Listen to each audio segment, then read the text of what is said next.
दिल मारा मारा यार दा छूटा सहारा क्यों है भला ये दूरियां क्यों है खला अब दरमियां रब्बा तू इतना बता दे हाँ बता दे रब्बा की करा मैं हुण की करा वे हाँ बता दे रब्बा रब्बा रब्बा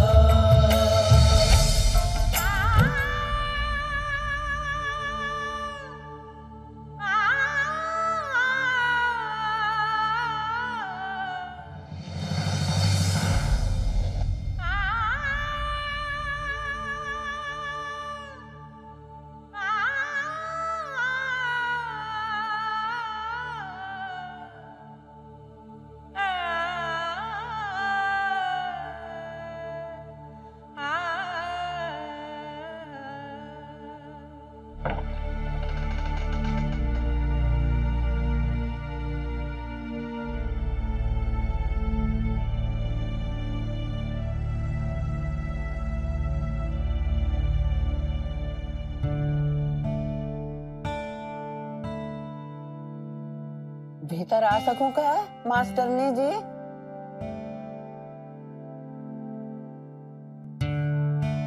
दादी साहब आइए ना। ठोक दो दादी। सौ साल जी मारे लाडे सर। एक जरूरी बात करने आई हूँ थारे से,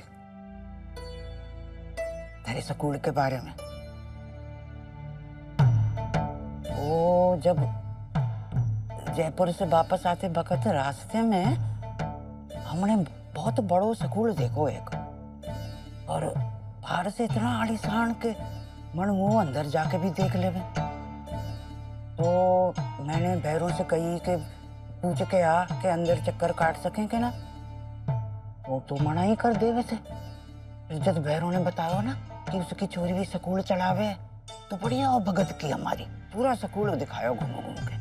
और छोरी स्कूल के वो पूरा महल खड़ा कर रखो हमने वहां पे, कोई ऐसी चीज ना होगी जो वहां पे ना थी। तो रास्ते में मैं और भैरव यही बोलते आए कि एक तो वो स्कूल है और एक स्कूल है हमारी आनंदी का, कि जिसकी दीवारें भी इतनी जर्जर हो गई हैं कि कोई छींक देवे तो हर हरा के आना पड़े सर पे। मैं बोलूं कि थारो स्कूल भी किसी के स्कूल से कम का ही हो? हाँ? बढ़िया से बढ़िया होना चाहिए था ना। जैसे कि अब उस स्लेटों से काम चलावे चोरियां, अरे और कंप्यूटर का एक ही डब्बा पड़ो है वहां पे, तो और डब्बे मंगाने चाहिए कि ना। छोरी मैंने सीखो है कि वो जब देवे हैं तो किसी मतलब से देवे। अब सिर्फ खाओ और मुंह चौथे हाथ फेराओ तो सब बेरत, और जो सही काम पे लगाओ तो बरकत ही बरकत। तो तू अब अपने स्कूल को बढ़िया से बढ़िया बना दे, नए कमरे बनवा दे, पुराने कमरों में मरम्मत करवा दे, रंग करवा दे, और थारी छोरियों को पढ़ने लिखने के लिए जो भी सुविधा चाहिए सब लाकर दे दे उन्हें। और शहर से और मास्टरनियां बुलवानी हो तो भी देख लेना। हाँ, बहनों से बात कर रखी है मैंने।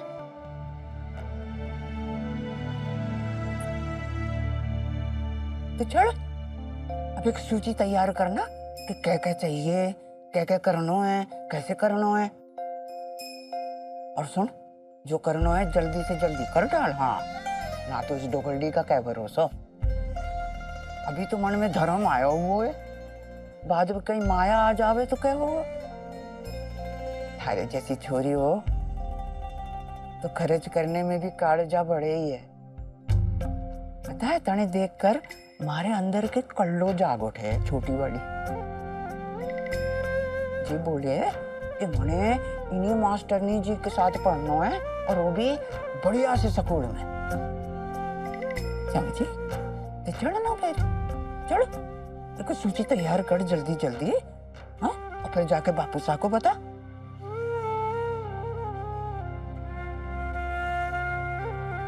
दादी सर,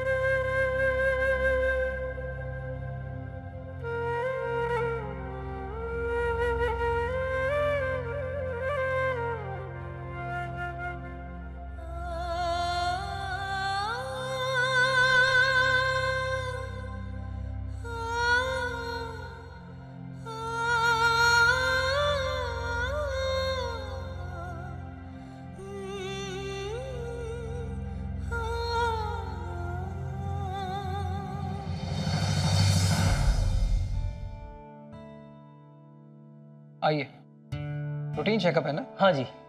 चलिए। नमस्ते डॉक्टर साहब। नमस्कार।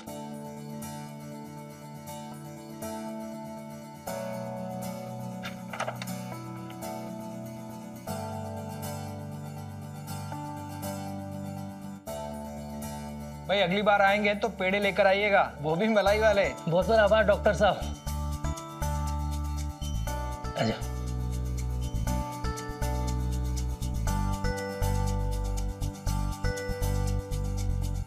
Routine checkup? जी सर। चलिए। नमस्ते सर। नमस्कार।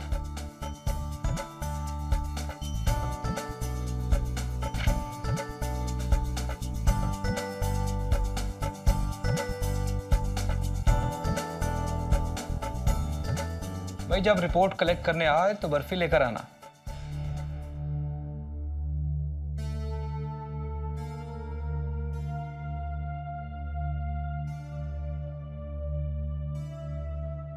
लगता है तुम्हें मिठाइयों का बहुत शौक है।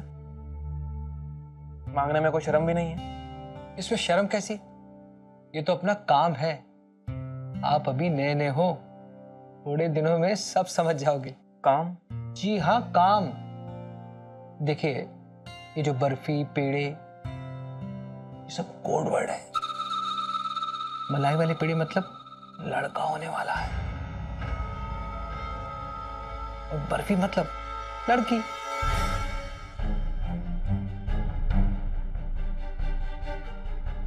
एक सेकेंड, मतलब तुम इन्हें आने वाले बच्चे के सेक्स के बारे में बताते हो? लेकिन ये तो गैर कानूनी, इल्लीगल है ये तो यार। आप भी ना डॉक्टर साहब, भाई हम इन्हें खुश रखते हैं, या यूं कहिए कि इन्हें आने वाली खबर के लिए पहले से ही तैयार कर देते हैं। लेकिन इसमें गैर कानूनी क्या है? ये हमसे पूछते हैं, हम इन्हें बताते हैं, वो भी बिना किसी दबाव के। हम इनका ख्याल रखते हैं और ये हमारा। बस। इसका मतलब इसके लिए अलग से पैसे लेकर तुम इन्हें सब। डॉक्टर साहब धीरे धीरे बात को समझिए। अच्छा ये बताइए, ये हॉस्पिटल इतना चलता क्यों? हमारा छोड़िए, इस हॉस्पिटल के मालिक भी नहीं चाहते ये जो सोनोग्राफी की लंबी लाइन है ना, वो थोड़ी भी छोटी पड़े। ये जो बड़ी बड़ी तनख्वाह लेते हैं ना आप, ये कोई जेब से नहीं देता, अरे इसी में से निकाली जाती है। आप टेंशन छोड़िए, आराम से बैठिए। जब सारा हिसाब किताब आप समझ जाएंगे ना, तो खुद ही पेशेंट लाएंगे।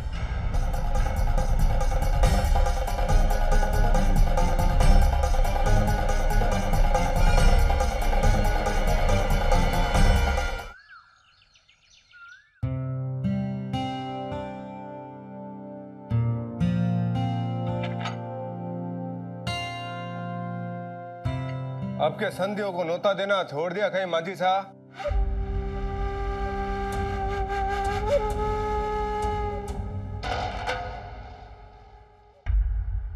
देख लो, बिल्कुल सही मुहूर्त निकलवाने के बाद ही आए हैं हम सब जने छोरे के सासरे में खातिरदारी करवाने।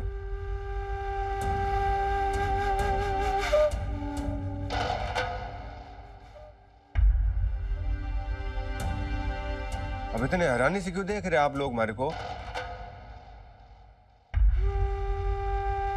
मैं बेटे का बाप हो गया तो कहीं हो गया। इतना काळजार, इतनी अच्छाई तो मैं रखता हूं ना कि भीतर से गलती का ज्ञान होने पर आप लोगों से माफी मांग सकूं।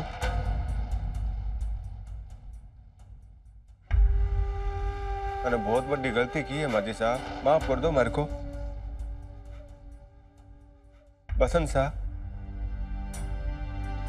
भैरव साहब, अरे अनपढ़ गंवार आदमी हूं, 24 घंटा माथे पर लट लेके घूमता रहता हूं, इसलिए भूल होगी मारसू।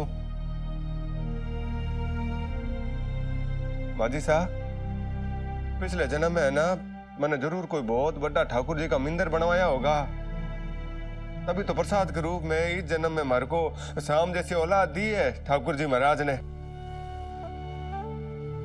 और वैसे होता तो यह है कि एक बाप अपने बेटे की उंगली पकड़ के उसको चलना सिखाता है, पर हमारी हवेली में है ना जब भी मैं गलत चला हूं, हमारे छोरे ने हमारी आंगली पकड़ के सही रास्ते पर चलना सिखाया मेरे को।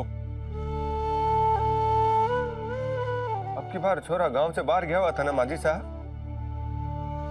तो बुद्धि को धक्का देने वाला कोई था नहीं, गलती कर बैठा।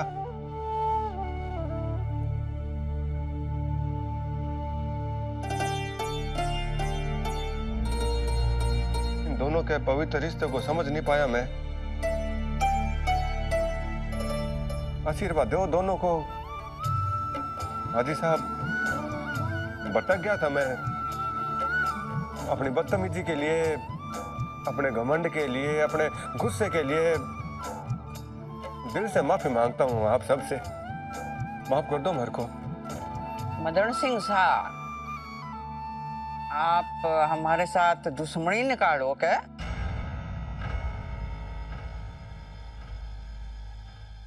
मारी छोरी सुगना के ससुर हो के माफी मांगो आप? सीधे नरक भिजवाओगे क्या? साची बोलना तो जितने भी लड़ाई झगड़े हो जावे, जानू मैं कि आपके मन में कोई मैल ना है, दिल साफ है आपको। अरे जो हो गयो सो हो गयो। अच्छी बात तो ये है कि छोरी का ब्याह हो गया, अब छोरी हंसी खुशी जी सकेगी। वैसे एक बात सोचिए आपने कि दूसरी छोरियां जब ब्याह कर रहे हैं तो अपने बापू से नाता तोड़ के ससुर जी के साथ जोड़ लेवे। पर जब पहली बार ऐसा ब्याह रहे हो कि जहां बेटी ने ब्याह कियो और अपने ससुर से नाता तोड़ के अपना बापू पाल लियो। वाह जी वाह, अब इससे अच्छी क्या बात हो सके। बहुत आशीर्वाद हमारा छोरी पे, और आपको भी बहुत बहुत बधाई। आपका बहुत बहुत आभार मादी साहब।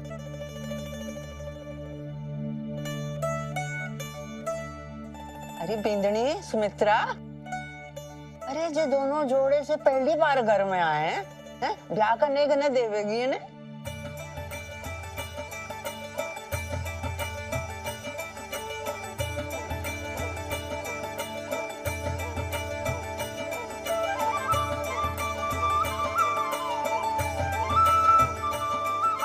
अरे मदन साहब, आज तो चाय पीकर जाएंगे कि नहीं? आपके नाम की रखी है अभी भी।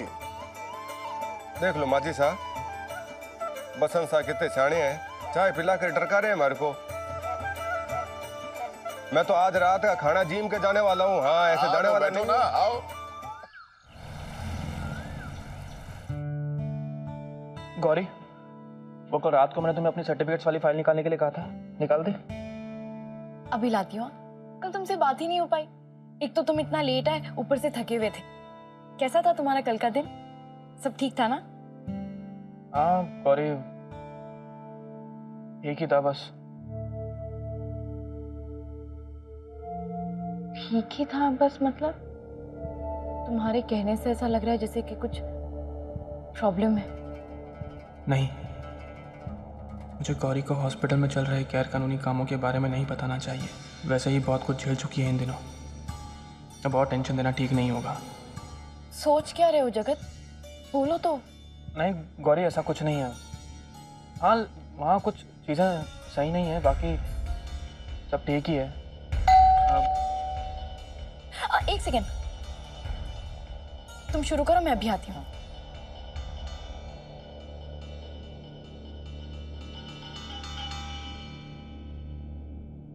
जगत! गौरी क्या हुआ?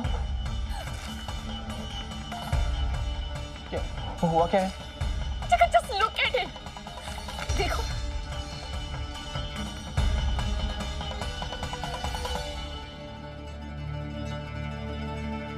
मुंबई के सबसे बड़े, सबसे फेमस हॉस्पिटल में से एक एसएनजी मेमोरियल से मेरा appointment letter. Wow Gauri, congrats, super. Jagat, मैं बता नहीं सकती मैं कितनी खुश हूँ। जगत, तुम्हें पता है जब मेरा यहाँ पे इंटरव्यू था मुझे लगा कि मुझे तो यहाँ जॉब मिलने से रहा, और देखो। अरे गौरी, ये तो होना ही था, तुम डिजर्व करती हो यार। जगत, सबका ड्रीम होता है यहाँ पर जॉब मिलना। कितनी मेहनत, कितनी सिफारिश लगाते हैं सब, और फिर भी हमारे पूरे बैच में से सिर्फ मुझे यहाँ पर placement milli. Isn't it great? भगवान भी कैसी कैसी सेटिंग करके देते हैं ना। तुम अभी कह रहे थे ना कि तुम्हें तुम्हारी ये जॉब सही नहीं लग रही। अब तुम वो जॉब छोड़ो और आराम से घर पर बैठो और पूरे कंसंट्रेशन के साथ अपना एमएस पूरा करो। And I am sure SNG की पे तुम्हारे छोटे हॉस्पिटल से कहीं ज्यादा होगी। तो मैं काम करती हूँ और तुम पूरा ध्यान लगाकर बस पढ़ाई करो। नहीं गौरी, मुझे अभी ये जॉब करनी है। क्यों? कहीं तुम्हें ऐसा नहीं लग रहा ना कि मैं काम करूं और तुम पढ़ाई करो? नहीं नहीं गौरी, बात तुम्हारे और मेरे पैसे की नहीं है। मैंने अभी भी ये जॉब ज्वाइन की है, थोड़ा वेट करता हूँ, देखता हूँ, हो सकता है कंफर्टेबल हो जाऊँ यहाँ पर। ये लो, तुम पकड़ो। हाँ बट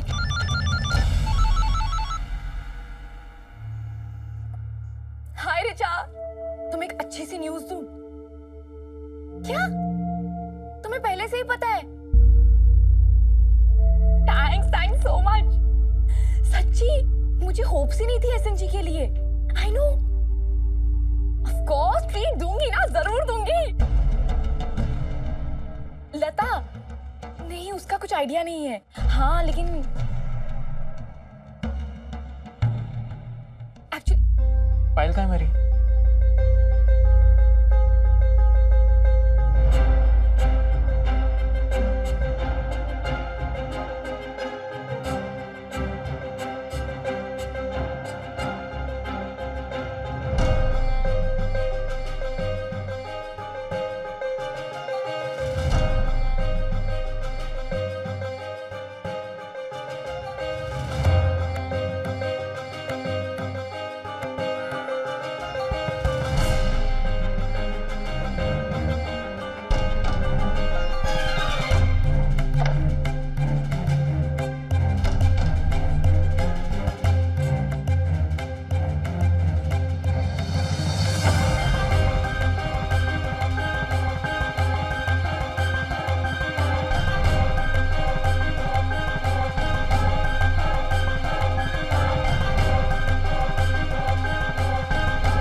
पुरुष का अहम जब आहत होता है तो वह किसी भी रूप में हीनता की भावना को हजम नहीं कर पाता। ऐसी स्थिति में वो सही और गलत के अंतर को भी भुला बैठता है।